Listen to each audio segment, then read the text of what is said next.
ассалому алайкум дӯстон, шумо дар шабакаи Нокаут.tg қарор доред. дар видеои имрӯза аз куҷо ва чӣ тавр тамошо кардани турнири UFC 287 ва якчанд хабарҳои дигар гап мезанем. аз ҳамин хотир дар ягон ҷо ба ҳузур шита лайка шатақати занем, то ки нокаут шава. мо боша видеоролика сар мекунем.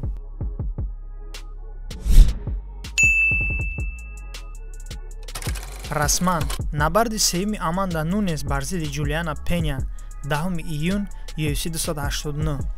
ҳамза чимаи вазни ҳозираи худро нишон дод ва ба Пауло Коста муроҷиат кард. Коста, ман омада истодаам.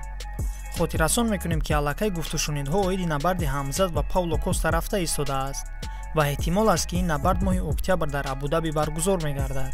агар ташкилоти UFC ин ҷангро пешниҳод кунад, ба фикри шумо кӣ ғолиб мешавад? ҳамзат ё Коста? дар зери видео ҳатман ҷавобатонро нависед. мо бошад мегузарем ба дигар хабар. Исраил Адесаня дар пресс-конференсия оиди Алекс Перейра чунин гуфт: ӯ маро бо ҳолати барқароршавӣ ва рӯҳияи ҷангӣ доштанаш дар ҳайрат гузошт. аммо рӯзи якшанбе мо дигар хел суҳбат мекунем ва ман ба ӯ рӯҳияи ҷангиамро нишон медиҳам. дерӯз Хорхе Масвидал пеш аз маросими вазнкашӣ бо яке аз мухлисон дар кӯча қариб монда буд ки ҷанг мекард. дар ин бора саҳифаи расмии TMZ Sport бо нашри видеоролик хабар медиҳад. сабаби сар задани муноқиша дар он буд ки касе Хорхе Масвидалро масхарабоз гуфт. шакли пурраи видеоро аз Telegram канали Нокаут.tg тамошо карда метавонед. аллакай ҳамин шав турнири UFC 287 баргузор мегардад. дирӯз маросими вазнкашии ҷангварон хубу хотирмон буд. вазни расмии Гилберт Бёрнс 77-11 кг мебошад. а вазни рақиби ӯ Хорхе Масвидал бошад 77-56 кг-ро ташкил медиҳад. ҷангварони карди асосӣ низ бо муваффақият вазнашонро карданд. вазни расмии Алекс Перейра 83-91 кг мебошад. вазни расмии Исраил Адесаня бошад 83-69 кг-ро ташкил медиҳад. хуб, акнун маълумот оиди аз куҷо тамошо кардани турнир. аз сидқи дил миннатдории худамонро ба ҳамшарики расмӣ таксапарки УНО барои сарпарастӣ мерасонем. гапто надорам. комиссияи паст ва пардохти фаврӣ дар як лаҳза бо промокоди Knockout.tg. ссилка дар описание видео.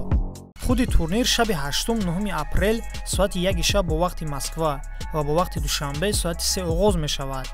карди асосии турнир бошад соати 5 саҳар бо вақти Москва ва бо вақти душанбе соати 7 саҳар оғоз меёбад. ин турнирро аз куҷо тамошо кунем? телевизиони расмии Матчбоес аз соати 1, яъне аз саршавии турнирро ба таври пахши мустақим нишон медиҳанд. карди асосии турнирро бошад соати 5 саҳар бо вақти Москва. шабакаи расмии Match TV нишон медиҳад. ҳамчунин дар саҳифаи расмии инстаграми мо навору аксҳо аз ҷараёни турнир пешкаш мегардад. варианти бепули тамошо кардан барои шахсоне ки аз телефон тамошо кардан мехоҳанд, ин Telegram канали Knockout.tg мебошад. мо барои шумо ссилкаҳои бепули турнирро ним соат ё як соат пеш аз оғози турнир дастрас мекунем. бинобар аз ҳамин сабаб аз ссилкаи дар комментария буда ба Telegram мо даромада обуна мешавем. ҳамчунин дар Telegram мо оиди ин турнир бо шумо саволу-ҷавоб мегузаронем. аз ҳамин хотир даромада обуна шавед. хотиррасон мекунам ки пас аз турнир абзори ҷангҳо бо забони тоҷикӣ пешкаш мегардад. агар видео ба шумо писанд омада бошад, пас бо як дили пур лайкро зер мекунем. лайк мондани шумо барои мо фоидаи намеорад, аммо барои пешравии шабакаи Knockout.tg муҳим мебошад. дар ҳамин ҷо видео ба охир мерасад. пайгири хабарҳои Knockout.tg бошед. фурсати Knockout.tg фаро расид. то видеоролики навбатӣ, хайр.